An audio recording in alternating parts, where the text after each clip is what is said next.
ஆதிசிவன் நெற்றி கண்ணை அழுத்திடவே வந்தாயம்மா.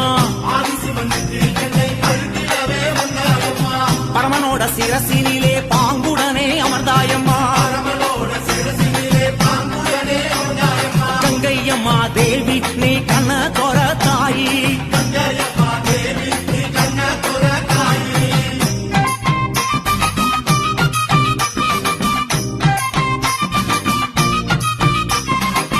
ஏழு கடல் சீமையெல்லாம் சூழ வந்தாய் கங்கையம்மா.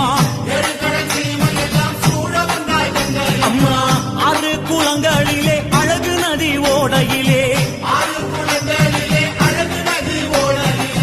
எரி குளங்களிலே எழுந்து விளையாட வந்தாய். தாயே எல்லா உயிர்களுக்கும் தாகம் தணிக்கும் கங்கையா.